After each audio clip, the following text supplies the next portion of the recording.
मनोजवं मारुततुल्यवेगं जितेन्द्रियं बुद्धिमतावरेशं वातात्मजं वानरयूथमुख्यं श्रीरामदूतं शरणं प्रपद्ये श्रीरामदूतं शरणं प्रपद्ये।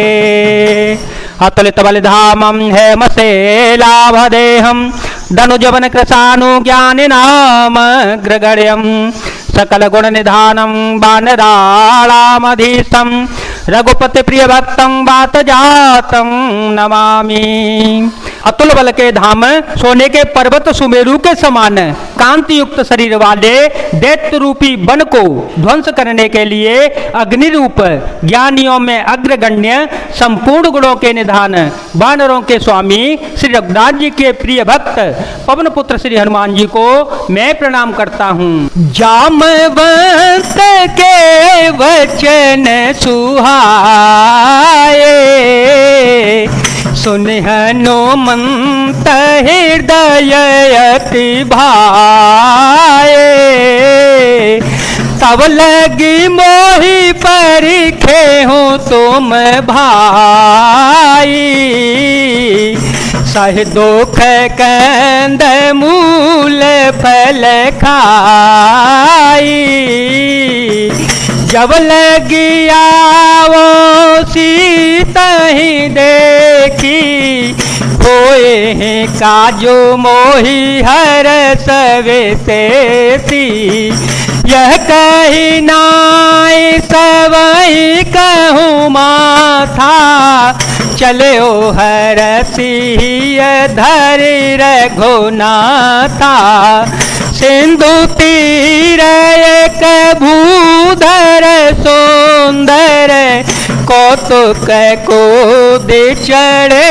उताओ पर बार बार रघुबीर सभारी तरके ओ पवन तनय बल भारे जय गिरि चरण दे हनुमंता चले ओ सोगा पाताल तुरंता झिमिया मोघर घुपति कर बाना यही भांति चले ओ हनुमाना जलनिधि रघुपति दूत विचारी ते में नाक होई श्रमहारी।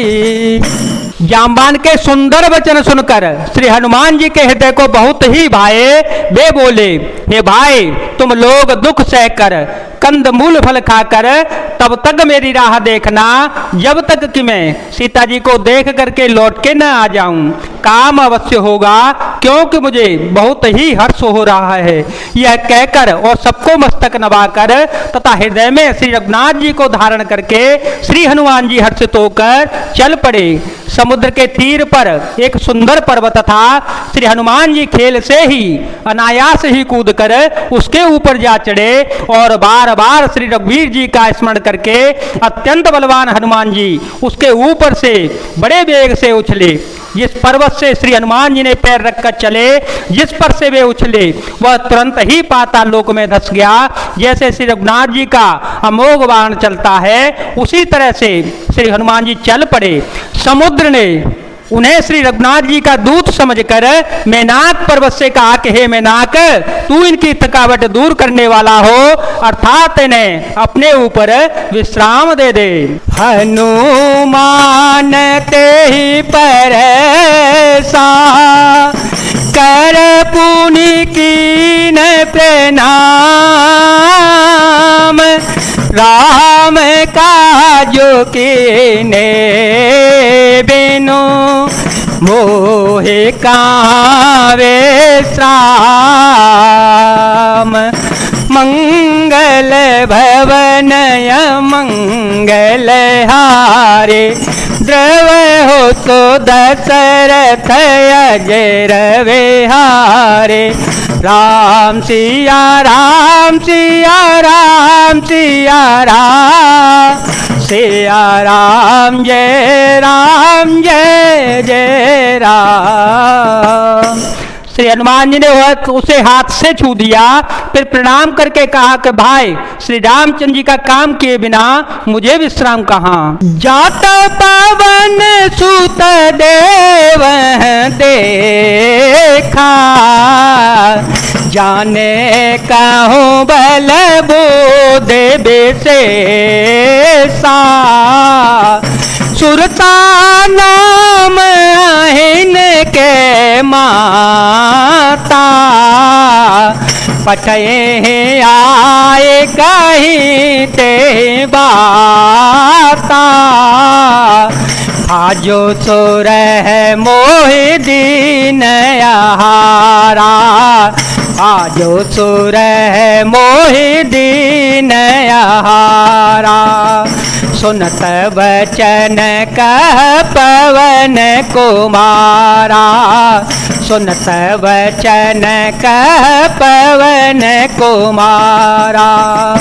राम काजू कर फिर में आओ, सीता कहे सोधि प्रभु सुनाओ। तब तब बदन पेटे हूँ आए, तब तब बदन पेटे हूँ आए। सत्य कहूँ मोहि जान दे माये, सत्य कहूँ मोहि जान दे माये। कवने हो जतन दे नहीं जाना, कवने हो जतन दे नहीं जाना। ग्रसते न मोहि कहे ओ हनुमाना, जो जन भरते ही बदनो पसारा।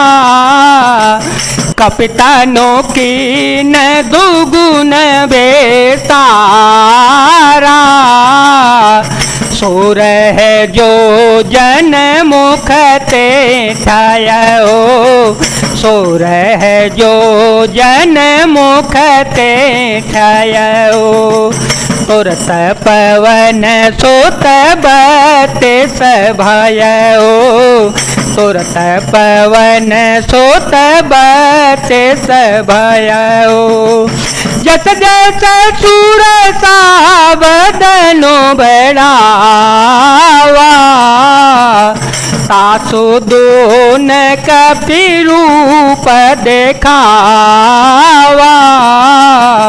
सतजो जन ते आनन के ना, सतजो जन ते आनन के ना।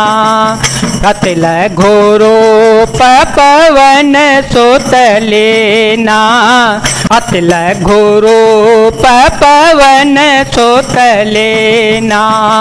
राम सिया राम सिया राम सिया राम, सिया राम जय जय राम। देवताओं ने पवन पुत्र श्री हनुमान जी को जाते हुए देखा। उनकी विशेष बल बुद्धि को जानने के लिए परीक्षार्थ उन्होंने सुरसा नामक सर्पों की माता को भेजा। उसने आकर श्री हनुमान जी से यह बात कही, आज देवताओं ने मुझे भोजन दिया है। यह वचन सुनकर पवन कुमार श्री हनुमान जी ने कहा, श्री राम जी का कार्य करके मैं लौट आऊं और सीता जी की खबर प्रभु को सुना दूं, तब मैं आकर तुम्हारे मुंह में घुस जाऊंगा और तुम मुझे खा लेना। हे माता, मैं सत्य कहता हूं, अभी मुझे जाने दे। जब किसी भी उपाय से उसने जाने नहीं दिया तब श्री हनुमान जी ने कहा तो फिर मुझे खा न ले। उसने योजन भर 400 को उसमें मुंह फैलाया। तब श्री हनुमान जी ने अपने शरीर को उससे दूना बढ़ा लिया। उसने 16 योजन का मुख किया। श्री हनुमान जी तुरंत ही 32 योजन के हो गए। जैसे जैसे सुरसा मुख का विस्तार बढ़ाती गई, श्री हनुमान जी उसका दूना रूप दिखलाते गए। उसने 100 योजन 400 को उसका मुख किया। तब श्री हनुमान जी ने बहुत ही छोटा रूप धारण कर लिया। बदन बैठी पूनी बाहर आवा, मांगा बेदाता शेरो नावा, मोहे सोर जे लागे पठावा, मोहे सोर जे लागे पठावा, बुद्ध बल मर मोतोर में पावा, बुद्ध बल मर मोतोर में पावा, मंगल भवन या मंगल हारी, प्रभो सुध सरथ अजीर विहारे। और वे उसके मुख में घुसकर तुरंत फिर बाहर निकल आए और उसे सिर नवाकर विदा मांगने लगे। उसने कहा मैंने तुम्हारे बुद्धि का भेद पा लिया जिसके लिए देवताओं ने मुझे भेजा था। राम काजू सहु करी हूँ, तुम बल बोध निधान, आशीष दे गए सो हर्षि चले ओ हनुमान। तुम श्री रामचंद्र जी का सब कार्य करोगे क्योंकि तुम बल बुद्धि के भंडार हो, यह आशीर्वाद देकर वह चली गई। तब श्री हनुमान जी ने हर्षित होकर चल पड़े। जय जय श्री राम, जय वीर हनुमान जी महाराज, जय भोलेनाथ, जय दीनानाथ, जय शिव शंकर।